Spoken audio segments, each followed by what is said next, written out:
Three guys on a couch. Three guys on a couch.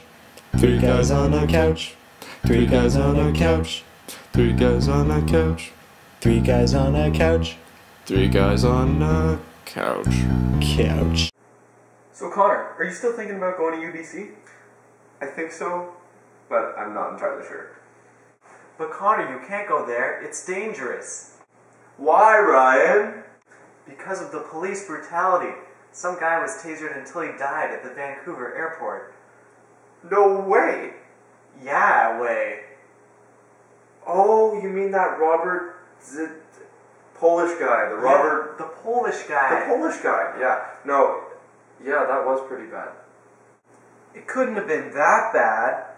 And I bet you think the G20 wasn't that bad either, right? It was probably in the best interest of the public. How would you like it, huh? Scott, I don't think you understand the case. You see, Robert arrived at Vancouver Airport on October 14th, 2007, from Poland. He was supposed to be picked up by his mom, but unfortunately spoke little to no English, and ended up spending hours and hours at the airport.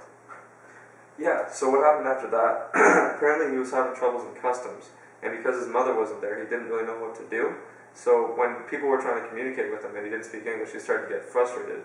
So apparently he grabbed a small table and a computer and started throwing them around. And at that point, the RCMP showed up.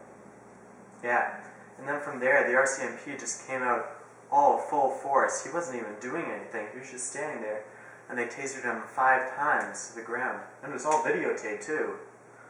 Yeah, they tackled him to the ground, people were filming with their cell phones, and apparently he was pronounced dead at the scene. What do you think now, huh? Well, wasn't he throwing around a desk and a computer? It was for everyone's safety that he was tasered. You know what, Scott?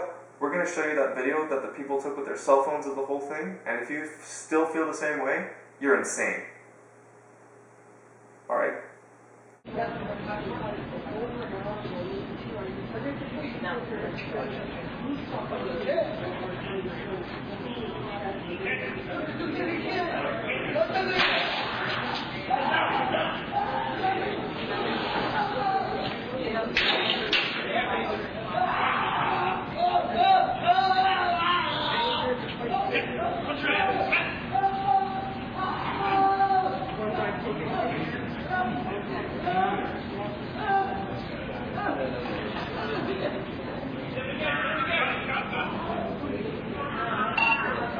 Maybe it was a little excessive, but what does the law say?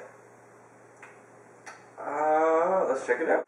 Well, everyone knows about Section 7 of the Canadian Charter of Rights and Freedoms, which states that everyone has the right to life, liberty, and security of the person, and not to be deprived of thereof, except in accordance with the principles of fundamental justice. Of course, how did I forget that? Maybe it doesn't apply to this case, but what about Section 8 that says everyone has the right to be secure against unreasonable search or seizure? I mean, police can't just look at anything in hopes of finding evidence. They have to have a just cause to start searching your belongings. I guess you could apply this to Section 9 as well. The guy, which states, everyone has the right not to be arbitrarily detained or imprisoned. The guy didn't even get a translator before he was arrested, which could have diffused the situation so much better than what they did. They just came in there, tasered him 5 times before the guy even knew what his charge was. Yeah, and that relates to Section 10 of the Charter too, which says that everyone has the right, on arrest or detention, to be informed promptly of the reasons therefor. Where was his translator? Where was the guy who was going to tell him what he was being arrested for?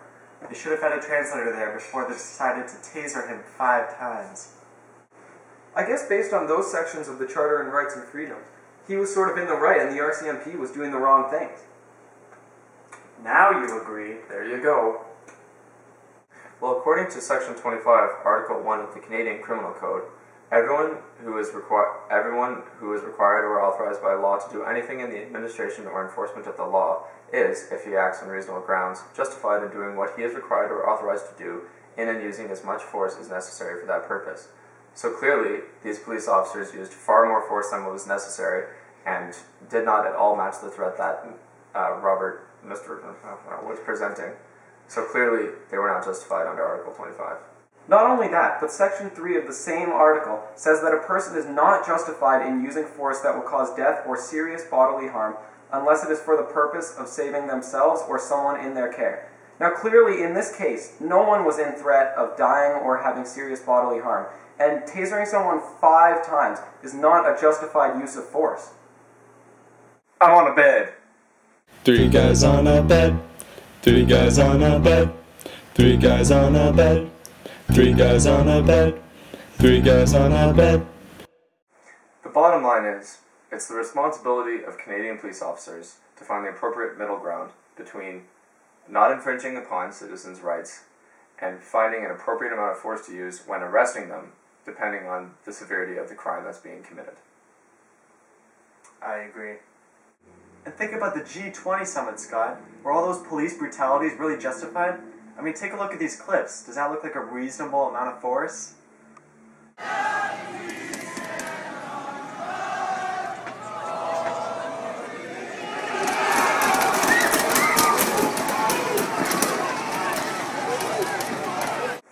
That was pretty bad, but I do think it was for the greater good of society. I really do think that police should be allowed to use as much force as they want.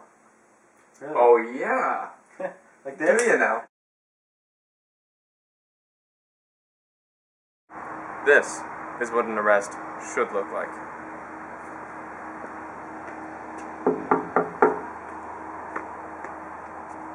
Yes, may I help you? Scott Dorfman? Yes. I'm Officer Fruit Loop. I'm sorry to inform you that you're under arrest for murder. I hope I'm not interrupting your dinner. Not at all, we just finished. Perfect.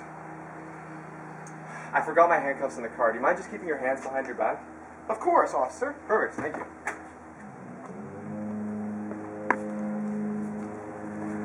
This is what an arrest shouldn't look like. Yes, ma'am. Shut the up! Get on the ground! He's resisting! What did I do? Shut up, sir! Hands behind your back! Spread your So hopefully, those 2 examples were helpful in illustrating the do's and don'ts of arrest and seizure. And as we can clearly see in the case of the Vancouver airport, that the police used way too much force than was necessary. They themselves were not threatened, and they weren't protecting anyone from a threat. Clearly, they just needed a translator to resolve the whole situation. Agreed. What it's really all about is finding the balance between when force is necessary and when it is not. And when police start doing that, the search and seizure procedures will be much better. 3 guys on a couch. 3 guys on a couch. Dun dun dun.